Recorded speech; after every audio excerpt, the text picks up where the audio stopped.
सबसे पहले आपको यह बताएंगे कि इस बार दिवाली के पटाखों से पर्यावरण को नहीं बल्कि एक खास वर्ग के उस एजेंडे को बड़ा नुकसान पहुंचा है जो कहता था कि दिवाली पटाखों का त्योहार नहीं है और दिवाली के पटाखों से प्रदूषण होता है। भारत दुनिया का शायद इकलौता ऐसा देश होगा जहां बहुसंख्यक हिंदुओं के सबसे बड़े त्योहार से एक महीना पहले ही सोशल मीडिया पर पटाखों के खिलाफ एक बहुत बड़ी मुहिम शुरू हो गई और हमारे देश का एक खास वर्ग हर बार यह कहता है कि दिवाली पटाखों का त्योहार नहीं है और दिवाली पर पटाखे फोड़ने से प्रदूषण होता है और प्रदूषण से पर्यावरण को खतरा है और इस बार पटाखे फोड़कर बेजुबान जानवरों को परेशान न करें यह भी कहा गया। यह सारा ज्ञान दिवाली से एक महीने पहले से ही सोशल मीडिया पर शुरू हो जाता है, लेकिन क्या आपको पता है कि पटाखों से देश के किसी भी शहर और इलाके की हवा में कोई बहुत ज्यादा अंतर इस बार आया नहीं है। दिल्ली, हरियाणा, पंजाब, राजस्थान, मध्य प्रदेश, बिहार, महाराष्ट्र, पश्चिम बंगाल, झारखंड, छत्तीसगढ़, तमिलनाडु, यहां तक कि आंध्र प्रदेश में भी दिवाली के मौके पर पटाखों के इस्तेमाल से AQI कुछ घंटों के बाद उतने ही स्तर पर आ गया जितना यह दिवाली से पहले था। दिवाली से पहले 31 अक्टूबर को शाम 4 बजे दिल्ली का AQI 328 था, जो दिवाली के बाद आज 1 नवंबर को शाम 4 बजे 339 दर्ज हुआ है। पूरे भारत का जो AQI है वो आपकी स्क्रीन पर है। गुरुग्राम का AQI 296 था, जो आज 309 है। लुधियाना का AQI 208 था, जो आज 204 है। जयपुर का AQI 238 था, जो आज 252 है। आगरा का 148 था, आज 160 है। पटना का AQI 150 था, जो आज 230 है। मुंबई का AQI 167 था, जो आज 169 है। पुणे का 121 था, जो आज 114 है। रायपुर का 88 था, जो आज 109 है। बेंगलुरु का AQI 109 था, जो आज 135 है। चेन्नई का AQI 213 था, जो आज 142 रहा। और ये वो तमाम बड़े शहर हैं जहां पूर्ण या आंशिक प्रतिबंध के बावजूद दिवाली के मौके पर लोगों ने पटाखे फोड़े हैं। इस बार भी देश भर में लोगों ने पटाखे चलाए हैं, लेकिन इससे इन सभी शहरों और राज्यों की हवा में कोई खास प्रदूषण पर फर्क नहीं पड़ा और दिल्ली में हवा की क्वालिटी उतनी ही रही जितनी दिवाली से पहले थी। 30 अक्टूबर को शाम 5 बजे दिल्ली का AQI 412 था। अब आप सोचिए, पटाखों से पहले ही दिल्ली का AQI 412 था, जो रात को 11 बजे 427 हो गया। यानी जब पटाखे चल रहे थे या चल चुके थे तो यह बढ़कर 427 हुआ। दिवाली वाले दिन यही AQI 403 था, जो रात को 11 बजे 386 हुआ और आज सुबह 5 बजे 394 हो गया। और इससे आप समझ सकते हैं कि पटाखों के इस्तेमाल के बावजूद दिवाली पर दिल्ली की हवा में कोई खास अंतर नहीं आया और इस बार पटाखों ने अपने सभी आलोचकों को खामोश कर दिया।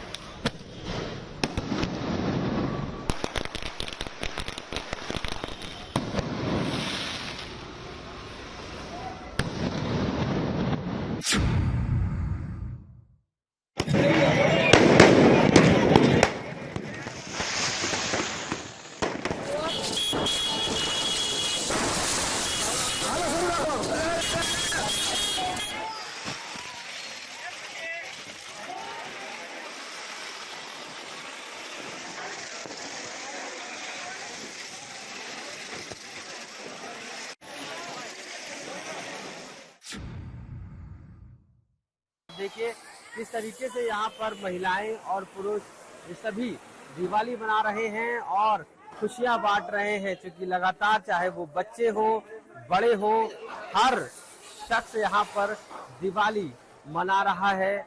और ये दिवाली अपने आप में ही खास है, क्योंकि इन सभी बच्चों के लिए, बड़ों के लिए हो, ये सभी उत्तर प्रदेश की राजधानी लखनऊ है और ये लखनऊ का अलीगंज एरिया है, जहाँ पर सभी परिवार के लोग दिवाली मनाने के लिए अपने घरों से बाहर निकल कर आए हैं।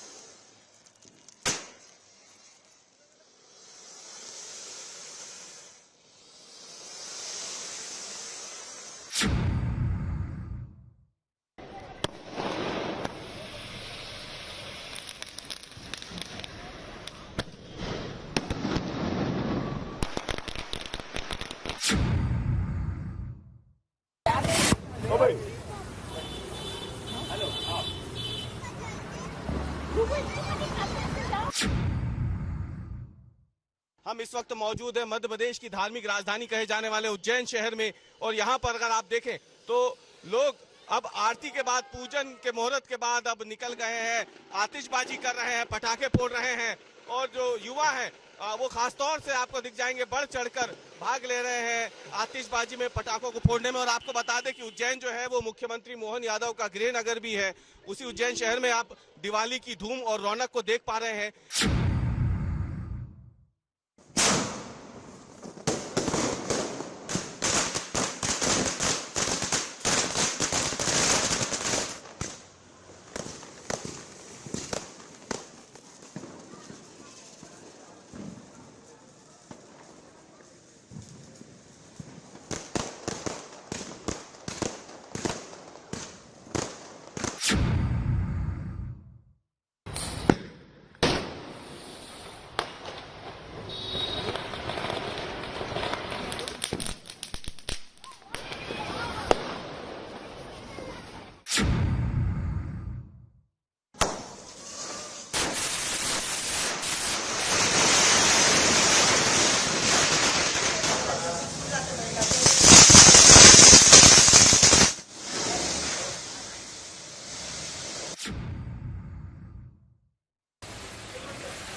तो देश भर में दिवाली की रात को कैसे पटाखे चले हैं, कैसे रोशनी का यह त्योहार मनाया गया है, ये आपने आज देखा।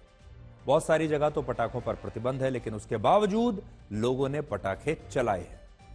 अब आप ये देखिए कि इस खबर का ब्लैक एंड व्हाइट विश्लेषण क्या होता है, और इसे आप इन 3 बातों से समझ सकते हैं। पहली बात, यह पटाखों के बैन पर लोगों का एक जनमत संग्रह है, जिसमें लोगों ने यह बताने की कोशिश की है कि जब सरकारें तर्कशील न होकर ऐसे बेवजह के प्रतिबंध लगाती हैं तो लोग भी इसका प्रतिकार करते हैं, लोग ऐसे प्रतिबंधों का समर्थन नहीं करते। और इस बार भी दिवाली पर यही हुआ, और लोगों ने सरकारों से बैन का एक तरीके से अपना बदला लिया है, यानी लोग स्वेच्छा से इस बैन को फॉलो नहीं करना चाहते। आपको याद होगा जब कोविड आया था तो प्रधानमंत्री मोदी ने लोगों से लॉकडाउन में अंदर रहने की अपील की थी। प्रधानमंत्री मोदी ने यह भी कहा था कि एक दिन आप बाहर निकलिए, जनता कर्फ्यू की अपील की थी, और यह भी कहा था कि आप बाहर निकलकर एक दिन यह भी कहा कि थाली बजाइए, और लोगों ने यह सब कुछ स्वेच्छा से किया। यानी जब सरकारें कोई ऐसा काम करती हैं जिसमें लोग उसमें तर्क देखते हैं तो लोग स्वेच्छा से उसका पालन करते हैं। लेकिन जब कोई ऐसा प्रतिबंध लगाया जाता है या कोई भी ऐसा आदेश आता है जिसमें लोगों की मर्जी नहीं है, लोग उसमें तर्क नहीं देखते, तो फिर लोग उसका पालन नहीं करते, जैसा कि पटाखों के मामले में हो रहा है। दूसरा, अब सरकारों को यह सोचना होगा कि दिवाली के पटाखों पर बैन लगाने से कोई लाभ नहीं, बल्कि उन्हें प्रदूषण को कम करने के लिए दूसरे मुद्दों पर गंभीरता से काम करना होगा, और यह ऑप्टिक्स की राजनीति छोड़ देनी चाहिए। तीसरा, इससे उस मुहिम की भी पोल खुल गई जिसमें हर साल पटाखों से पर्यावरण को खतरे में बताकर दिवाली की छवि को खराब किया जाता है, और कहा जाता है कि दिवाली तो मनाइए लेकिन बिना पटाखों के। और ऐसा करने वाले लोग एयर कंडीशनड कमरों में बैठकर बड़े बड़े शहरों में पर्यावरण पर बड़ी बड़ी बातें करते हैं, जबकि एयर कंडीशनर के इस्तेमाल से भी हवा की क्वालिटी खराब होती है, और यह हवा में प्रदूषण के स्तर को लगातार बढ़ाते हैं, क्लाइमेट चेंज का भी कारण बनते हैं। लेकिन इसके बावजूद दुष्प्रचार सिर्फ दिवाली के पटाखों के खिलाफ होता है। अगर पर्यावरण की इतनी चिंता है ऐसे लोगों को, तो सबसे पहले एयर कंडीशनर का इस्तेमाल करना बंद कर दें, गाड़ी का इस्तेमाल करना बंद कर दें, उसके बाद पटाखों को बंद करने की बात करें। हम आपको आज का एक नया शब्द बताएंगे, और वो है हिंदू कार्ड। आपने भारत की राजनीति में Muslim card, Dalit card, OBC card, victim card जैसे कई शब्द देखे होंगे, लेकिन पहली बार अमेरिका के चुनावों में हिंदू कार्ड खेला जा रहा है। अमेरिका के राष्ट्रपति पद के चुनाव में डोनाल्ड ट्रंप ने हिंदुओं के खिलाफ हिंसा के मुद्दे पर एक बहुत बड़ा बयान दिया है, और इस पर उन्होंने सोशल मीडिया पर एक पोस्ट लिखी है, जिसकी कॉपी आज मैं अपने साथ भी लेकर आया। इसमें डोनाल्ड ट्रंप ने लिखा है कि बांग्लादेश में अल्पसंख्यक हिंदुओं और ईसाइयों के खिलाफ बर्बर हिंसा हुई, और भीड़ ने इन हिंदुओं को अपना निशाना बनाया, उनके साथ लूटपाट की। लेकिन अमेरिका के राष्ट्रपति जो बाइडेन और राष्ट्रपति पद की उम्मीदवार कमला हैरिस ने न सिर्फ इन हिंदुओं की अनदेखी की, बल्कि वो इस पूरे मामले पर चुप रहे।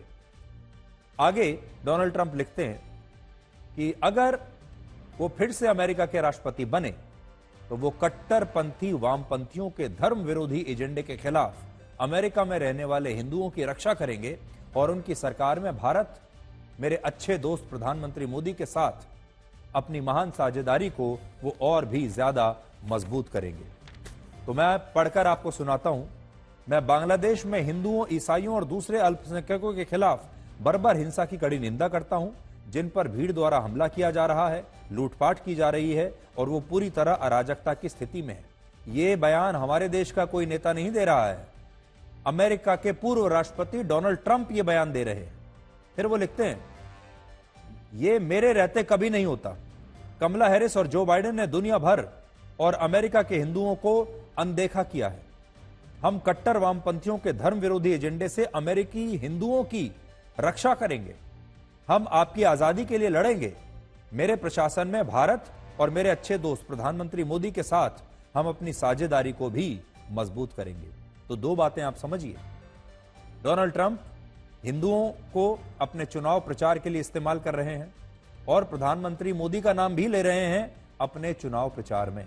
सोचिए, जब हमारे अपने भारत के चुनाव में हिंदू कभी मुद्दा नहीं बन पाते, कभी हिंदुओं की रक्षा कोई मुद्दा बनता ही नहीं, और सभी पार्टियां हिंदू वोटों को जातियों में बांटने की सोशल इंजीनियरिंग करती हैं, तब अमेरिका के राष्ट्रपति पद के चुनाव में हिंदू एक बड़ा मुद्दा बने हुए हैं और वहां इसे डोनाल्ड ट्रंप का हिंदू कार्ड कहा जा रहा है।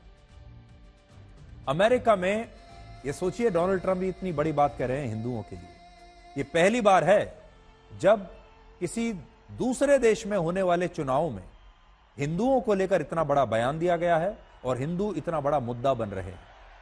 लेकिन अमेरिका में हिंदू वोटर्स की संख्या 0.7% से 1% के बीच बताई जाती है। आप ये मानकर चलिए, पूरी जनसंख्या में हिंदू वोटर्स की जो संख्या है वो 1% से भी कम है। और 3 राज्य वहां पर ऐसे हैं जहां पिछली बार राष्ट्रपति जो बाइडेन काफी कम अंतर से जीते थे, और इसमें एक राज्य ऐसा है जहां जो बाइडेन की जीत का अंतर सिर्फ 20,000 वोटों का था, जबकि इस सीट पर हिंदू वोटर्स की संख्या 38,400 है। इसी तरह जॉर्जिया राज्य में जो बाइडेन ने 12,000 वोटों से डोनाल्ड ट्रंप को हराया, जबकि यहां भी हिंदू वोटर्स की संख्या 1,72,000 है। और पेंसिल्वेनिया राज्य में भी जो बाइडेन की जीत का अंतर 44,000 वोटों का था और यहां भी हिंदू वोटर्स की संख्या 1,29,000 है। और इन हिंदू वोटर्स पर डोनाल्ड ट्रंप की नजर है। ये तीनों राज्य हिंदू वोटर्स के कारण बड़े महत्वपूर्ण हैं। सबसे बड़ी बात यह है कि अमेरिका में अभी इस बात पर बहस छिड़ी हुई है कि क्या कमला हैरिस को हिंदू मानना सही होगा। हालांकि कमला हैरिस ने खुद कभी नहीं कहा है कि वो हिंदू हैं, लेकिन बहुत सारे भारतीय ये सोचते हैं कि शायद वो, क्योंकि वो भारत से आती हैं, उनकी जो जड़ें हैं वो भारत में हैं, तो उन्हें लेकर कई प्रकार की गलतफहमियां हैं।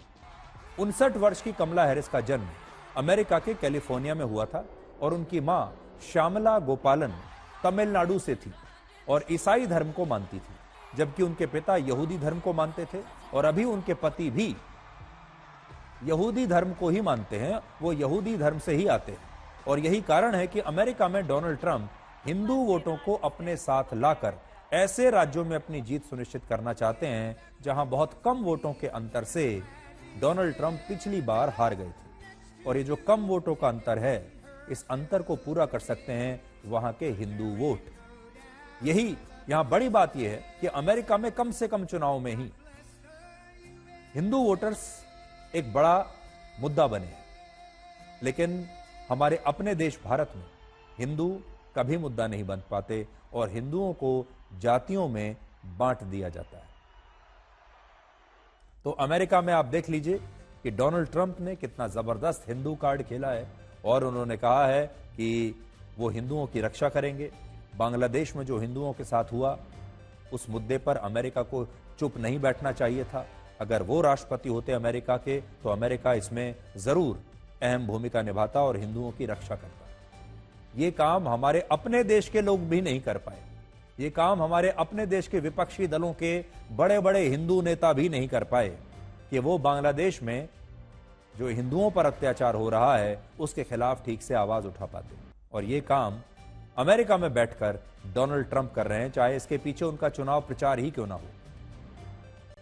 अब हम आपको यह बताएंगे कि दिवाली का त्योहार कैसे फीका हो गया है, या फिर लोगों का व्यवहार फीका हो गया है, और क्या अब दिवाली के त्योहार में वो बात नहीं रही जो पहले हुआ करती थी।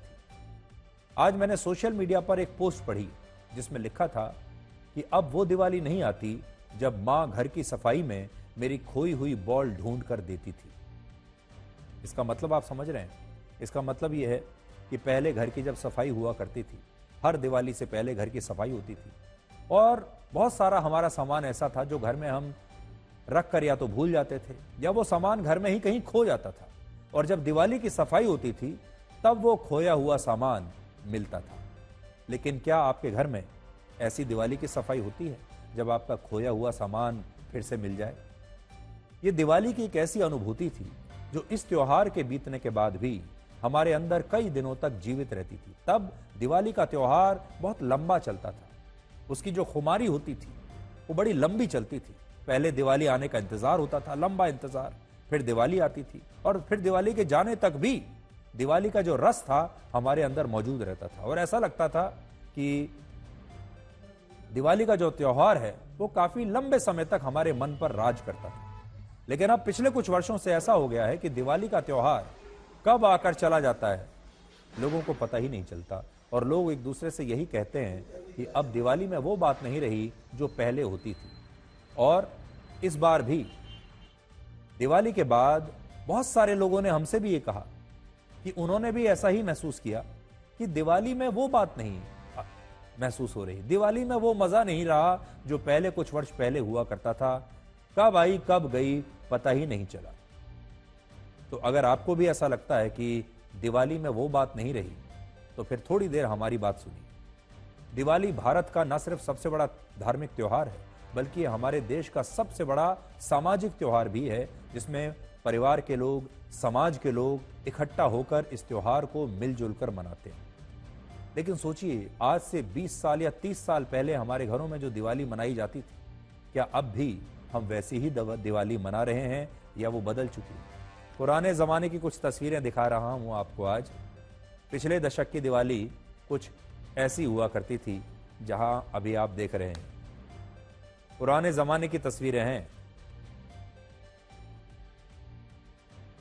पहले दिवाली का मतलब था परिवारों का इकट्ठा होना, अपने हाथों से घरों की साफ सफाई करना, घरों की पुताई करना, घरों पर नई झालर, लड़ियां लगाना, दिए जलाना, रसोई में अपने हाथों से स्वादिष्ट पकवान और व्यंजन बनाना, माता पिता के साथ दिवाली के पूजन की सामग्री लाना, घर के गेट पर शुभ और शुभ लाभ लिखना, शुभ दिवाली लिखना, शुभ दीपावली लिखना, दिवाली के पूजन में सब परिवार शामिल होना।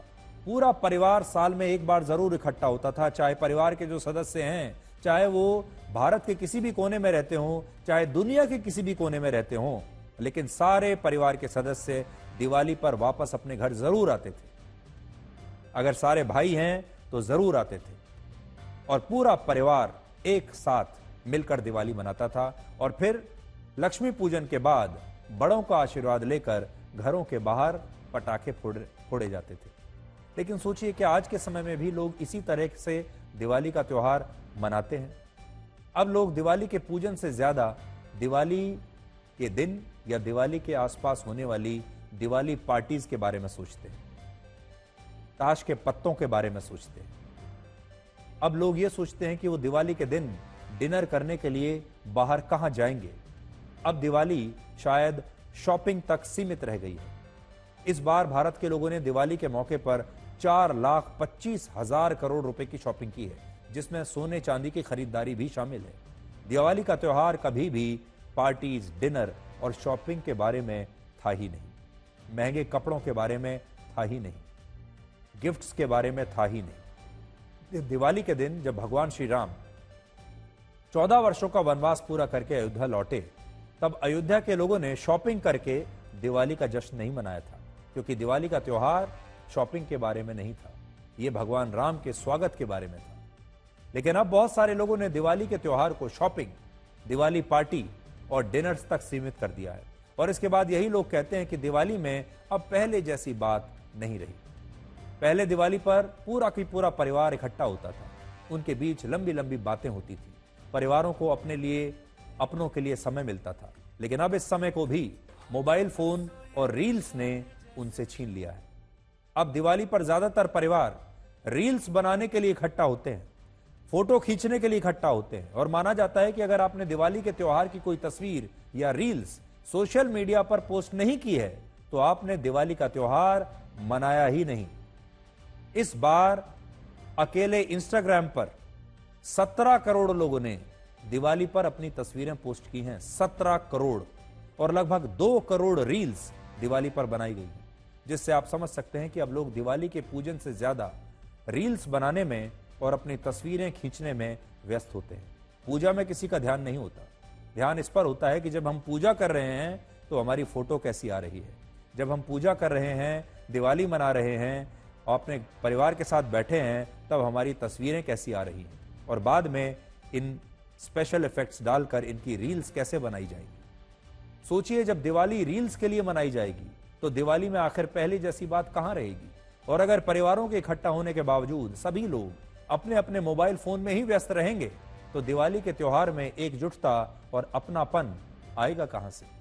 सबसे बड़ी बात यह है कि जब आप इन रील्स को देखते हैं तो ये रील्स किसी महल की तरह बाहर से तो बहुत सुंदर लगती हैं, और ऐसा लगता है कि इन रील्स में दिखने वाले परिवार इस दुनिया के सबसे खुश परिवारों में से एक हैं। रील्स में सब बिल्कुल ऐसा लगता है जैसे किसी स्वप्न लोक में है, जहां खुशियां ही खुशियां हैं। मकान बाहर से इतने शानदार दिखते हैं क्योंकि उन पर महंगी रोशनी लगाई गई है, महंगी महंगी लड़ियां लगाई गई हैं, बड़े बड़े लाखों के कपड़े पहनकर लोग अपनी तस्वीरें खिंचवा रहे हैं। लेकिन मकान बाहर से तो बहुत शानदार दिख रहा है क्योंकि उस पर लड़ियां लगी हुई हैं, पीछे रोशनी है, लेकिन मकान के अंदर कितना अंधेरा है ये शायद किसी को पता नहीं चलता। और शायद उसी अंधेरे को ढकने के लिए लोग तस्वीरें खिंचवाते हैं, रील्स बनवाते हैं। हकीकत यह है कि जो दिखता है वो कई बार होता नहीं, और इसी बात को आजकल लोग देख नहीं पाते, समझ नहीं पाते, और फिर कहते हैं कि इस बार दिवाली का त्योहार फीका था। लेकिन अगर आप इस पूरे बदलाव को करीब से देखेंगे तो आपको पता चलेगा कि दिवाली का त्योहार फीका नहीं हुआ, बल्कि लोगों का व्यवहार फीका हो गया। अब लोग दिवाली पर एक दूसरे को मिठाइयां तो देते हैं, लेकिन उनके रिश्तों में मिठास नहीं होती। अब दिवाली पर रील्स बनाने की, तस्वीरें खींचने की, बड़ी बड़ी शानदार पार्टी होस्ट करने की, शॉपिंग करने की, एक दूसरे को महंगे से महंगा गिफ्ट देने की, दिवाली पर बिजनेस करने की, दिवाली के मौके पर नए क्लाइंट को खुश करने की एक होड़ मची हुई है।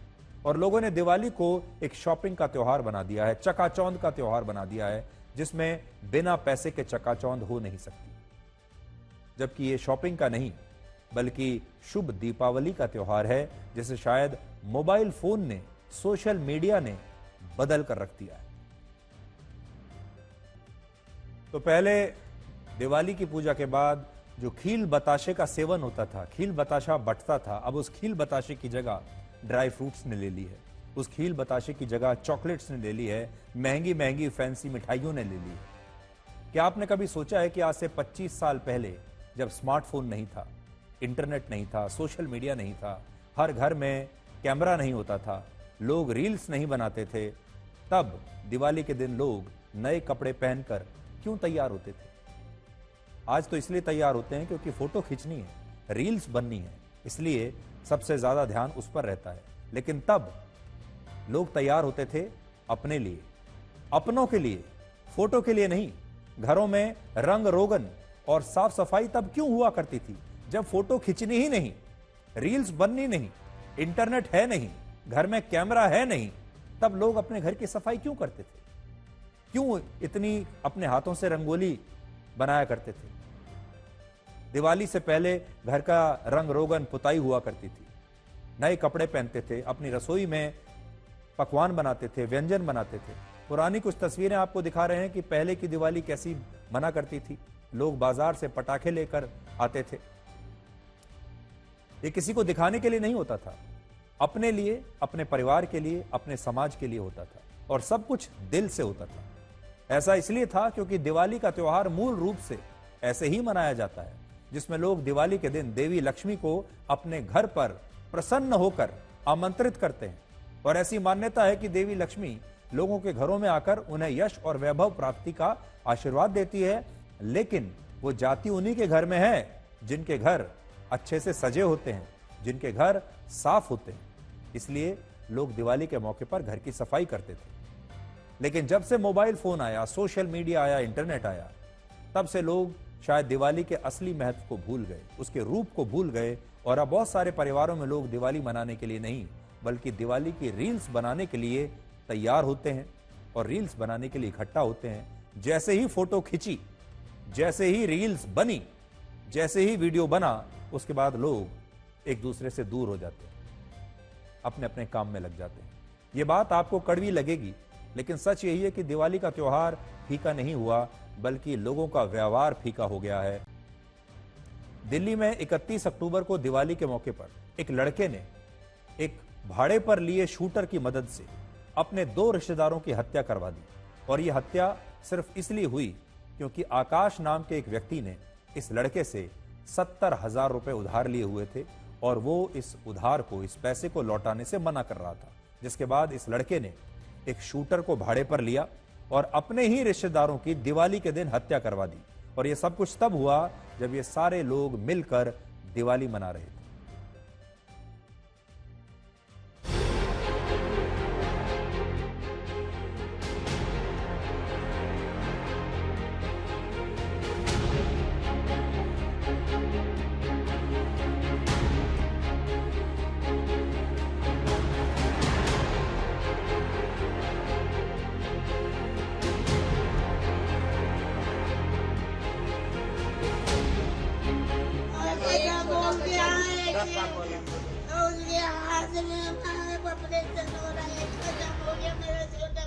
इनका आपस का कोई पैसे का लेन देन था जिसमें 70,000 रुपए इसको देने थे और वो पैसे ना देने को लेकर अनबन हुई।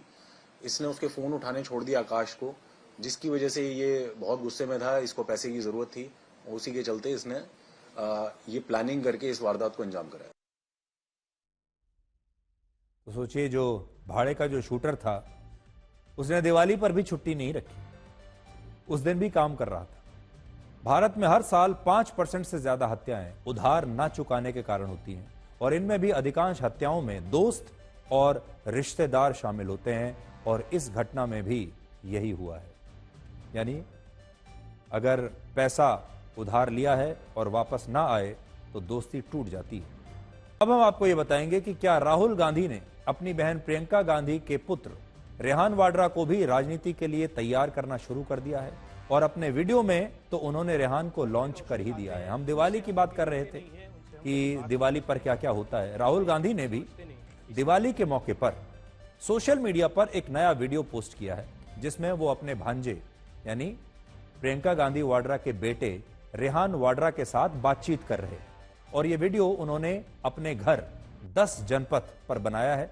10 जनपथ उनका पता है, ये एक सरकारी बंगला है जहां पर उनकी मां सोनिया गांधी रहती हैं और वहीं पर राहुल गांधी ने ये वीडियो बनाया है 10 जनपथ पर और इसमें अपने भांजे को भी उन्होंने एक तरीके से इस वीडियो में लॉन्च कर दिया है। अब बहुत सारे लोग ये कह रहे हैं कि वीडियो में तो लॉन्च कर दिया, तो क्या राजनीति में भी लॉन्च करने वाले हैं?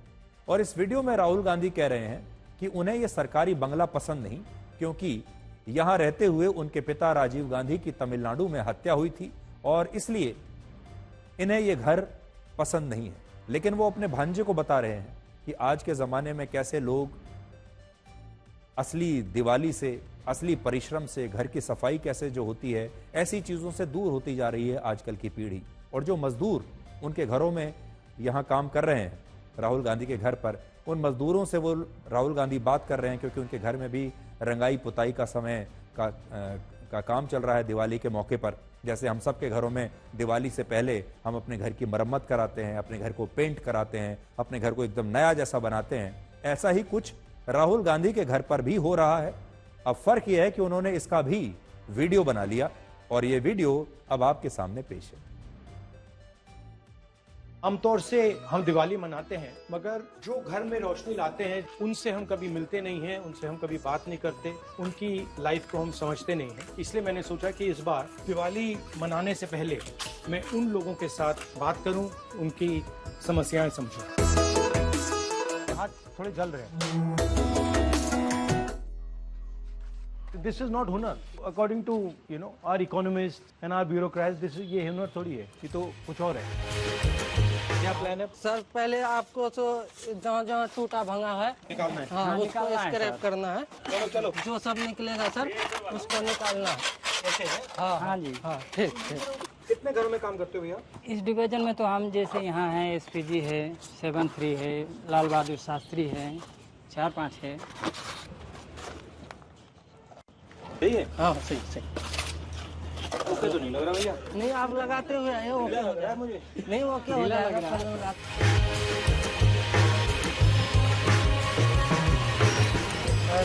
अब भैया take off your glasses, you come now, you get this one of these and start working. भैया इनको भी सिखाओ जरा। आजकल के जो जनरेशन है वो इन बातों को देखते नहीं है, वो पूरा टाइम व्हाट्सएप पे, सेलफोन पे, आईपैड पे बैठे रहते हैं। तो मैंने सोचा कि रायहान को भी देखना चाहिए कि बैकग्राउंड में क्या हो रहा है। मैं समझने की कोशिश कर रहा हूँ, जैसे औजार कैसा है, क्या मुश्किल होती है। जैसे भी हाथ थोड़े जल रहे हैं। करते करते जो है ना सर आदत बन हैबिट, हाँ हैबिट बन जाएगी वही। फिर तो कुछ नहीं करने लगता। 20-30 साल बाद पता लगेगा उसका नुकसान तब आएगा, अभी नहीं आएगा। हाँ हाँ वो तो है सर। सबसे ज्यादा आपको कहाँ चोट लगती है? हाथ में, पैर में? कभी कभी मिस्टेक ये हो जाता है ना, बड़ा वाला जीना चलाते हैं ना 20 फीट 25 फीट के ऊपर, जीना टूट जाता है, बहुत सारे बंदे गिर जाते हैं सर। इतनी स्किल है मगर कोई इज्जत नहीं। आप 18 साल से कर रहे हो, ये कितने साल से कर रहे हैं? 10 साल। पैसा एक ही मिलेगा, रेट एक ही। पिया बनाने के लिए वो भी काम सीख सकते हैं।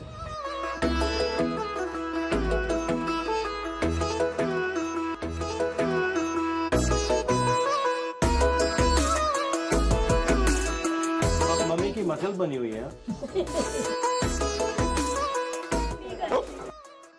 ये बाहर के लिए यूज करो आप। क्या हो रहा है अभी? मैं बताती क्यों टूट रहा है। जब हम बढ़ाते हैं ना इसी का ध्यान होना चाहिए। हाँ बिल्कुल सही। हाँ। नीचे थोड़ा टेढ़ा हो। डांटती तो है, हाँ डांटती है ना। अच्छा नहीं बना। हाँ, अच्छा नहीं बना। अभी थोड़ा टाइम लगेगा, अभी तो शुरू ही किया है। 3 महीने का कोर्स लेना पड़ेगा मुझे, फिर आएगा। खाओ खाओ।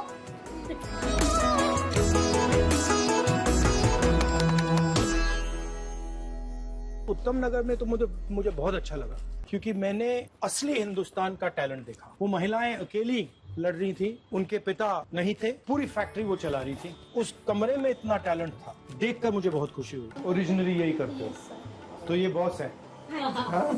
इसको बनाने में कितना टाइम लगा? 3 महीने। 3 महीने।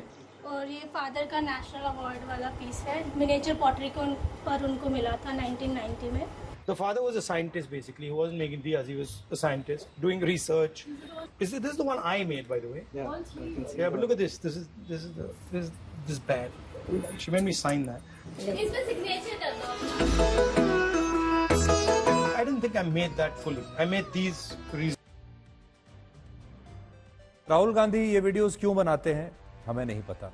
एंटरटेनमेंट के लिए बनाते हैं, चुनाव में फायदे के लिए बनाते हैं, अपनी छवि चमकाने के लिए बनाते हैं, हम नहीं कह सकते। लेकिन इन वीडियोस में एक बात बहुत अच्छी लगती है, और वो ये कि ज्यादातर हर वीडियो में राहुल गांधी देश के किसी न किसी गरीब आदमी से मिलते हैं, देश के किसी न किसी मजदूर से मिलते हैं, उससे बात करते हैं।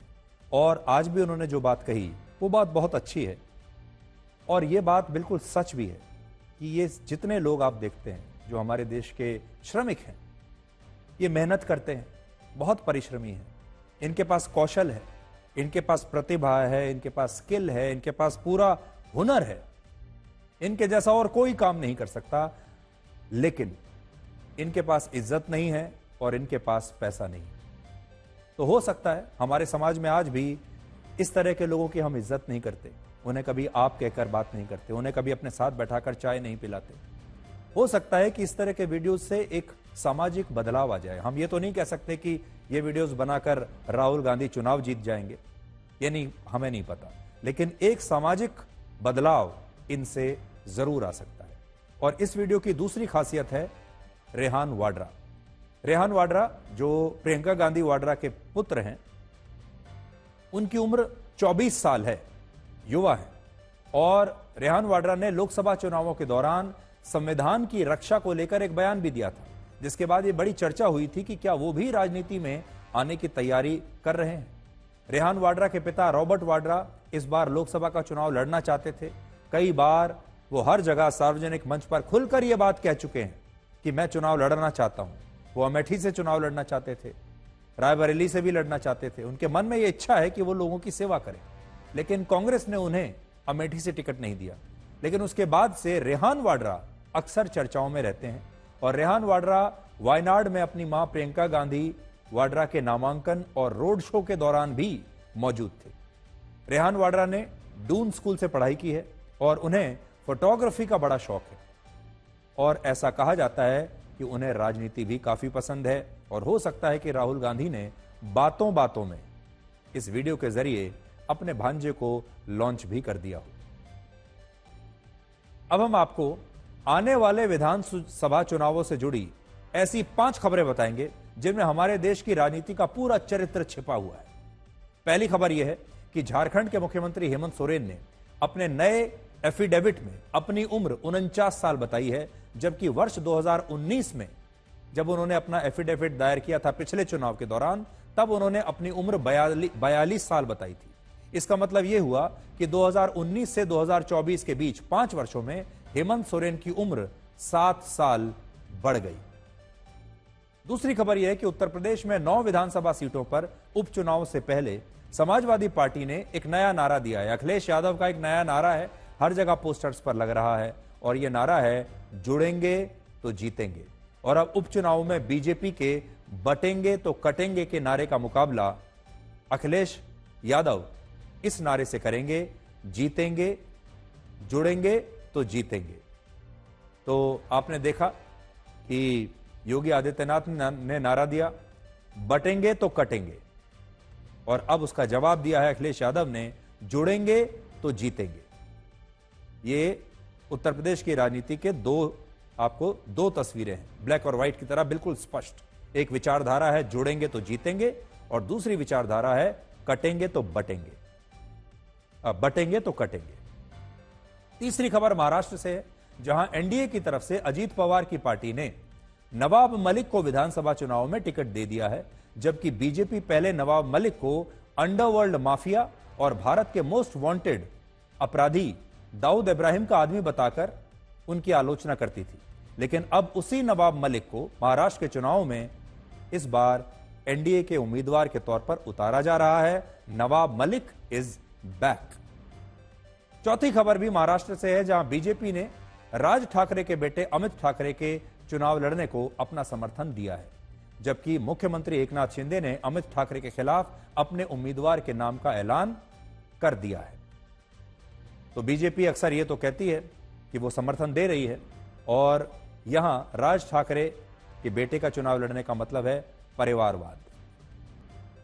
और अब हम डिजिटल अरेस्ट के जरिए की जा रही साइबर ठगी पर आपके सामने बड़ा खुलासा कर रहे हैं, और यह हमारी मुहिम का दूसरा हिस्सा है।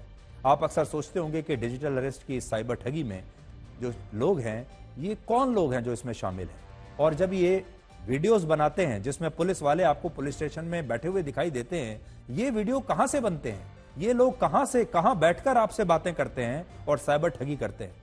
तो हमारी पुलिस और सुरक्षा एजेंसियां अब इनके पीछे लग गई हैं और यह पता चल गया है कि ये लोग कहां से ऑपरेट करते हैं। आप जानकर हैरान रह जाएंगे कि डिजिटल अरेस्ट का यह नेटवर्क साउथ ईस्ट एशिया के कई देशों से चल रहा है, जिनमें कंबोडिया, वियतनाम, म्यांमार, थाईलैंड और लाओस जैसे देश शामिल हैं।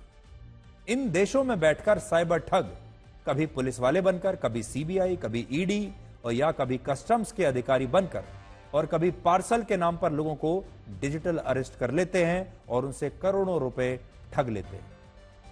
इन साइबर ठगों में ज्यादातर वो लोग शामिल हैं जिन्हें भारत से 1.5 लाख से 2 लाख रुपए की सैलरी का झांसा देकर कंबोडिया और वियतनाम जैसे देशों में ले जाया गया, और उसके बाद इनका पासपोर्ट वहां पर छीन लिया गया और इन लोगों को साइबर स्लेव या डिजिटल गुलाम बनाकर ठगी के काम में लगा दिया गया। इनमें से ज्यादातर लोग भारत के हिंदी भाषी राज्यों से होते हैं जिन्हें हिंदी अच्छी तरह से आती है, इसलिए इनकी भाषा और बातें सुनकर लोग इन्हें असली पुलिस वाला या कोई दूसरा सुरक्षा एजेंसी का अधिकारी समझ बैठते हैं और फिर इनके झांसे में आ जाते हैं। ये तस्वीरें आप देख लीजिए, कहां से ये सारा ऑपरेट होता है वो तस्वीरें आ गई है।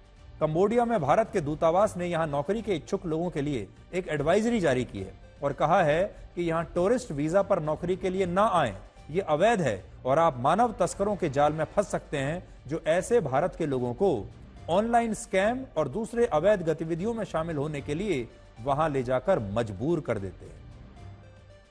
होम मिनिस्ट्री की cyber wing Indian cyber crime coordination centre के सूत्रों के मुताबिक डिजिटल अरेस्ट के जरिए साइबर ठगों ने इस साल 2140 करोड़ रुपए ठगे हैं।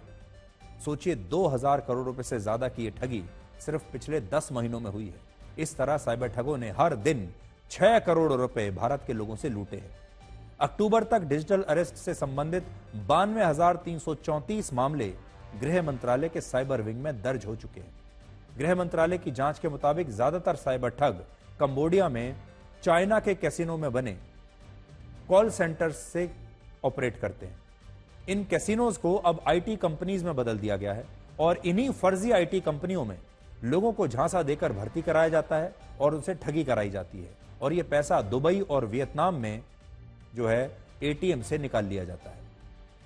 डिजिटल अरेस्ट के जरिए साइबर ठगी के लिए कंबोडिया जैसे देशों में ऐसे कई ठिकाने हैं जो हमारी सुरक्षा एजेंसियों ने ट्रैक किए हैं और इन स्कैम कंपाउंड्स में हजारों ठग भारत में वहां से कॉल करते हैं और लोगों को ठगते हैं।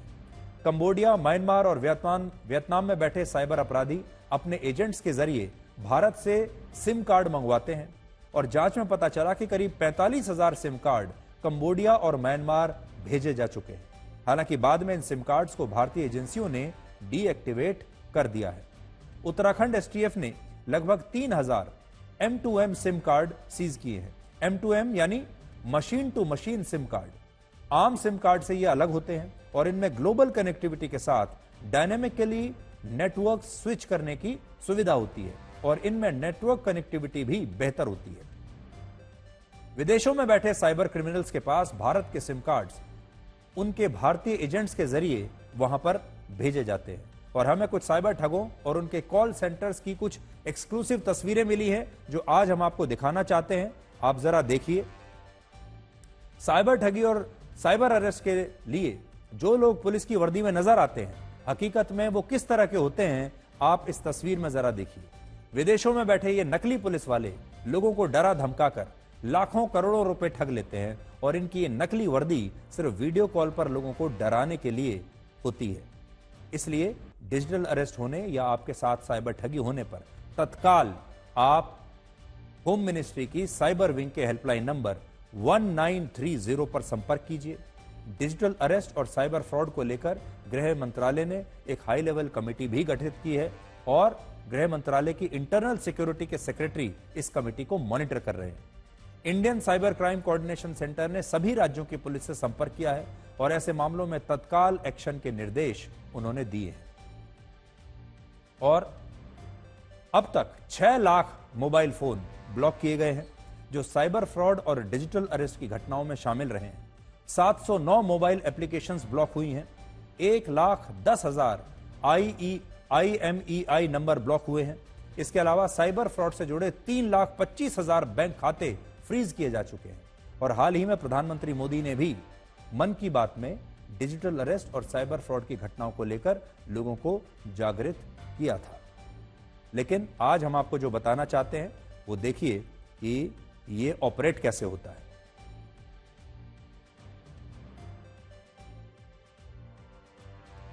आप साइबर एक्सपर्ट हैं और आप ही के पास कॉल आ गया।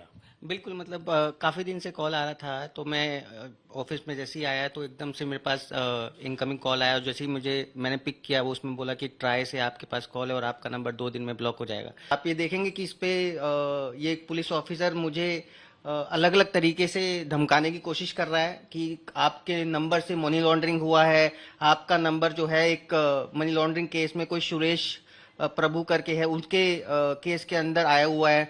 20 करोड़ रुपए आपने अपना अकाउंट किसी को दिया है, पर्सनल आईडी किसी को शेयर करिए ताकि आप पैसा कमा सको। फिर उन्होंने अलग अलग तरीके से मुझसे मेरा अकाउंट नंबर मांगा। जब उनको एकदम सब कुछ प्रूफ समझ में आ गया कि हाँ ये इसको ट्रैप में लिया जा सकता है, फिर उन्होंने मुझे विश्वास दिलाने के लिए लोकमान्य तिलक पुलिस स्टेशन का नंबर गूगल पे सर्च करवाया। मतलब अगर आप गूगल पे सर्च करेंगे लोकमान्य तिलक पुलिस स्टेशन का, तो एक मोबाइल एक नंबर आएगा जो कि लैंडलाइन नंबर होगा। उन्होंने उसी लैंडलाइन नंबर से मुझे कॉल किया, सेम नंबर से, ताकि उसको यकीन हो जाए कि ये कॉल पुलिस स्टेशन से आ रहा है। ये मैंने उस समय जो उन्होंने मुझे वेबसाइट भेजी थी, ये सुप्रीम कोर्ट इंडिया का एक वेबसाइट भेजा, इस पे इन्होंने मुझे केस नंबर भी भेजा। मतलब आप ये देखेंगे यहाँ पे केस नंबर है, वो केस नंबर उन्होंने भेजा कि बिल्कुल, और 2024 का कि आपके नाम से केस रजिस्टर्ड है। और मैं डाक के यहाँ पे केस टाइप सेलेक्ट करूंगा, क्रिमिनल अपील, और केस नंबर मैंने अपना जो उन्होंने मुझे भेजा था फेक बना के वो मैंने डाला।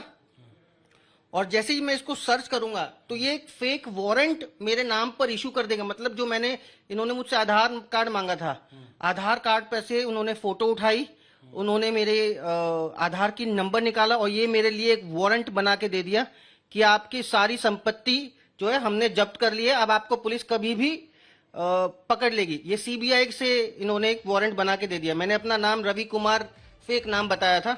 तो ये पूरा जो, मतलब मुझे भी ऐसा लगा कि ये पूरा एक गैंग है जो टेक्निकली भी बहुत स्ट्रांग है। तो हमारा मकसद सिर्फ आपको ये जानकारी देना है, आपको बताना है कि इस तरह के साइबर फ्रॉड से, ठगों से आप बचकर रहिए। और डिजिटल अरेस्ट जैसी कोई भी चीज हमारे कानून में है ही नहीं। हम उस फर्जी दौर में जी रहे हैं जहां सोशल मीडिया पर लोगों के हजारों दोस्त हैं, लेकिन सगे परिवार से बोलचाल बंद है।